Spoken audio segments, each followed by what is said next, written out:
السلام علیکم جی. گزشتہ دنوں روزنامہ ایکسپریس کے اندر ایک خبر چھپی لندن ڈیٹ لائن سے، اور اس خبر کے اندر بتایا گیا کہ جو پاکستان سے فرار ہونے والے عادل راجہ صاحب ہیں، میجر ریٹائرڈ عادل راجہ صاحب، ویسے بائی دا وے وہ مطلب کہ وہ کیا ہوتا ہے جی، ایف سی میں تھے، مطلب پیراملٹری میں تھے، کسی مطلب آرٹلری میں یا انفینٹری میں یا اس میں نہیں تھے، ٹھیک ہے، آرمی ایویشن وغیرہ میں نہیں تھے، پیراملٹری کے اندر تھے. اور آپ کو پتہ ہے کہ پیراملٹری کے اندر کون اصحاب جاتے ہیں، جن کے ارادے کیا ہوتے ہیں اور جن کے مستقبل کے اندر نگاہیں کہاں پہ ہوتی ہیں وہ جاتے ہیں. تو خیر عادل راجہ صاحب جو ہیں ان کے بارے میں بتایا گیا کہ وہ کوئی راہ کے افسر پرکاش رام کے ساتھ ملے، فلانی بلڈنگ کے فلانے نمبر کمرے 1024 نمبر کمرے کے اندر ملے، اور جب وہ وہاں سے نیچے اترے تو انہیں پوچھا گیا کہ آپ راہ کے بندے کے ساتھ کیا کر رہے ہیں، تو وہ وہاں سے گالیاں دیتے ہوئے فرار ہو گئے. اچھا، خبر میں نے پڑھی، میرا ہانسا نکل گیا. اب مسئلہ یہ ہے کہ یہ کسی کالم نگار کی لکھی ہوئی خبر ہے. تو بھلا ایکسپریس کا سب تو مشہور کالم نگار کون ہے، جس کو جب وہ ٹی وی پر آتا ہے تو اینک پہنے ہونے کے باوجود بھی بچے ڈر کے آپ کی بغلوں میں گھس جاتے ہیں؟ جی اس اینکر کی کہا جا رہا مبینہ طور پہ لکھی ہوئی خبر تھی.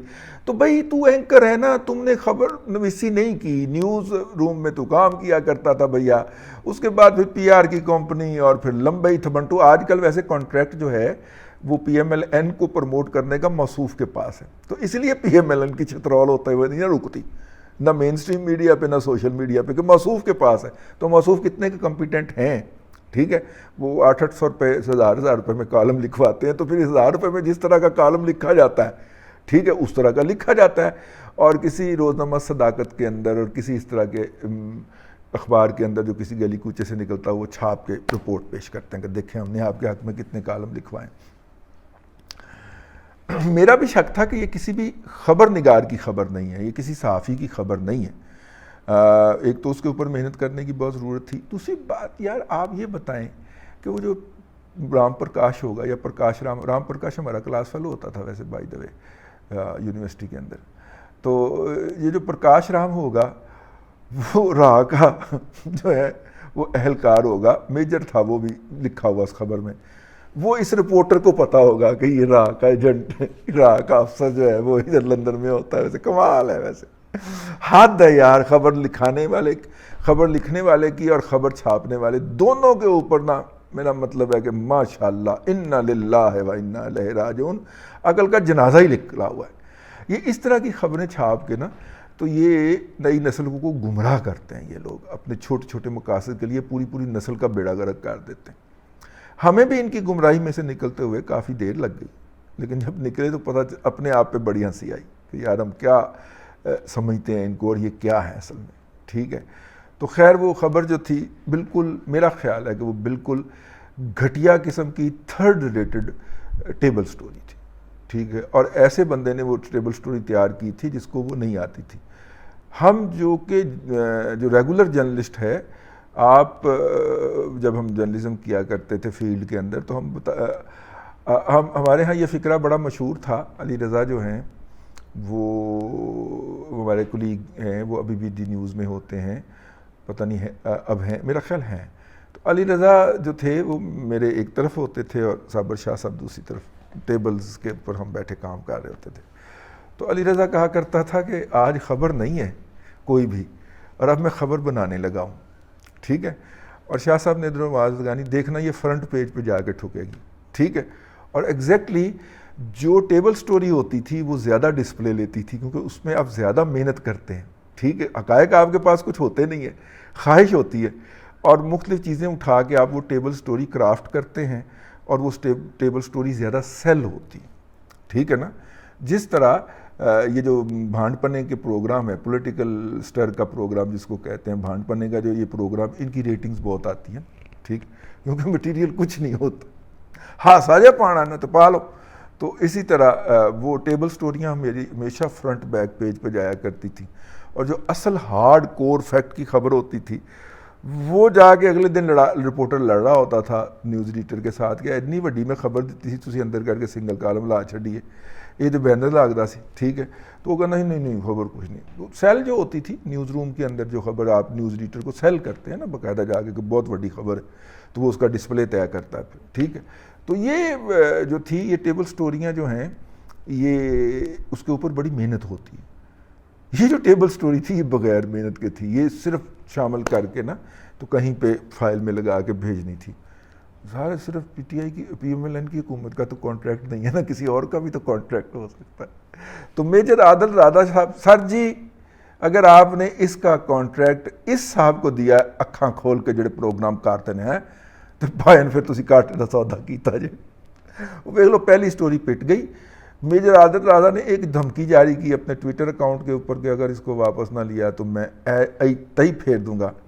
اخبار نے اسی وقت واپس دوڑ لگا لی کیونکہ دھمکی لندن سے آئی تھی, ٹھیک ہے.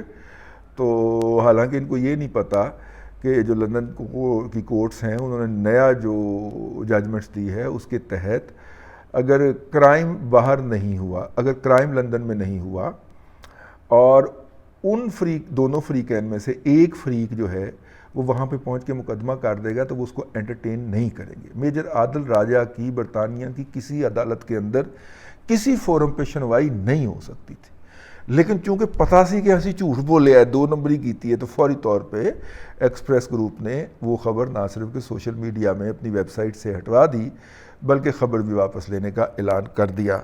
تو حالانکہ وہ اس کے خلاف وہ کارروائی نہیں کر سکتا لیگلی, مورلی, سوشلی, کسی بھی حوالے سے نا, کیونکہ پاکستان کے اندر وہ ایک جرم کیا جا رہا ہے اور برطانوی عدالتوں کے بقول یہ پاکستان کا جرم ہے. تو وہ صاحب برطانوی شہری بھی نہیں ہے ابھی پورے ہوئے, میجر عادل صاحب ہیں, میجر عادل صاحب ابھی تو وہ پورے ہی نہیں ہوئے, برطانوی شہری نہیں بنے. تو ان کا جو رائٹ تھا to sue the Express group جو تھا, میں نے اس کا اردو ترجمہ پڑھا تھا, شاید اردو میں ہی چھپی, اس طرح کی گند بلائیں جو ہیں وہ اردو میں ہی چھپتی ہیں. تو یہ ہے جی اتنی کہ یہ ہے یہ جو بولنے والے جو ہیں نا اس وقت فوج اور اس کی قیادت کے اوپر جو ہے وہ انٹ شنٹ باتیں باندھنے والے جو ہیں, ان کے خلاف جو کہا جا رہا تھا کہ بڑا ایکشن لینے جا رہے ہیں, یہ اس ایکشن کا پہلا نمونہ ہے. اگر اس طرح کے بکاؤ لوگوں کو جو ہر کسی کا کام پہ یک وقت کر رہے ہوتے ہیں, ریاض ملک کا, پی ایم ایل این کا اور سر جی تواڈا بھی, اور پتہ نہیں کیڑے کیڑے کلائنٹ نے, ان کے بیاف کے اوپر ان کو اگر آپ ٹھیکہ دیں گے اس کام کو ریورس کرنے کا تو پھر ایفو جی نتیجے ہی نکلن گے جی, ٹھیک ہے. تو خیر یہ جو خبر ہے جی یہ سگنیفیکنٹلی اس بات کو انڈیکیٹ کرتی ہے کہ ڈیسپریشن تو بہت ہے.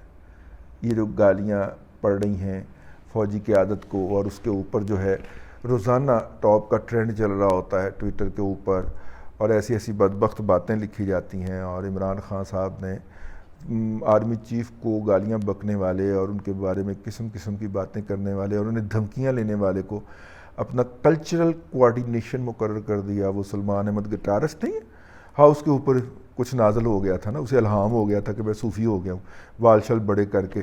اس جاہل آدمی کو بیسکس کا نہیں پتہ کسی بھی چیز کی, میں اسلام کی بات نہیں کر رہا, کسی بھی چیز کی بیسکس کا نہیں پتہ, لیکن اب اپنی وجہ سے بڑا بڑا انٹل کچول بن کے بیٹھا ہوتا ہے اور یوتھیوں کو بتا رہا ہوتا ہے کہ کس طرح تبدیلی آئے گی. آپ امریکہ بیٹھا ہوا ہے, امریکہ بیٹھ کے وہ پی ٹی آئی کا سوشل کوارڈینیشن کلچرل کوارڈینیٹر کے طور پہ ایکٹ کرے گا اور بتائے گا کہ کس طرح امریکہ کی غلامی سے آزادی حاصل کرنی ہے. یار کمال ہو گیا, ویسے کمال ہے. یعنی امریکہ میں بیٹھ کے وہ بتائے گا کہ امریکہ سے آزادی کیسے حاصل کرنی ہے. تو اس کے جواب میں بعض جو اپنی طرف سے پڑھے بزعم خویش جو یوتھیاز ہیں وہ کہتے ہیں جناح بھی تو برطانیہ سے پڑھ کے آیا تھا, ماما وہ پڑھ کے واپس آ گیا سی اور وہ گراؤنڈ پہ موجود تھا جب وہ جدوجہد کر رہا تھا, انہیں برطانیہ جو بیٹھ کے جدوجہد نہیں کی سی. ایڈا تیرا جناح ثانی ہے, یہ تو اتنے بیٹھا ہے. تو خیر ایسی بات سے بات نکل گئی. 16 جی اب ہمیں یہ کہا گیا ہے بلکہ ٹہلایا جا رہا ہے کہ بس 17 کے الیکشن کا انتظار کریں. چھتر کٹ لیا انہوں نے, ٹھیک ہے, تیل شل لا لیا ہے, دھوپے سکھا لیا ہے, تاکہ دھوپ میں رکھ دیا تاکہ تیل اس کے اندر ہو جائے. تو وہ چھترول پھرے گی کہ آپ کو بھول جائیں گے. آپ نہیں پھر ان کے حق میں شور مچانا مگانا کا. میں نے کہا جی میں تو یہ آپ کو ایڈوانس میں عرض کر رہا ہوں, میں تو مچاؤں گا, کسی کے ساتھ بھی آپ زیادتی کریں گے. تو خیر وہ دوسرا واقعہ ہے, وہ جو ہے وہ عمران ریاض خان کے خلاف کوئی کیس ہونا شروع ہو گئے ہیں اور پاکستان کے مختلف جگہوں کے اوپر ایک ہی تحریر پہ مشتمل ہو گئے ہیں. میں کہا سر جی تسی سارے یہ جو ہائر کیتے ہوئے نے, ٹھیک ہے. تو وہ جو ہے وہ میرا مطلب ہے کہ وہ ہاں وہ بھی ہوئی جا رہا ہے. تو بس یہ ساری چیزیں ختم ہو سکتی ہیں. پشاور کی جو فائبر آپٹکس ہے جو کہ لاہور کو سگنل لے کے آتی ہے, اسلام آباد کو سگنل لے کے آتی ہے, کراچی کو لے کے آتی ہے, بس سر کس دن ٹائم نکال کے وہ کاٹ دیں, جہاں سے فائبر آپٹکس ٹرک مار دیں اس کے اندر, وہ کٹ جائے گی تو عدالتیں بھی آزاد ہو جائیں گی. ثاقب نثار کا بھی مکو ٹھپیا جائے گا کیونکہ اس وقت بہت ایکٹیو ہیں اور انفلوئنس کرتے پھر رہے ہیں موجودہ عدلیہ کے مختلف فیصلوں کو. تو یہ سارے کام سیٹل ہو جائیں گے, بس پشاور والی کمیونیکیشن ختم کر دیں, ایسی بات ہے. تو بس اب تک کے لیے اتنا ہی. اللہ تبارک و تعالیٰ آپ کو آسانیاں عطا کرے اور آسانیاں خلق خدا میں تقسیم کرنے کی توفیق عطا کرے.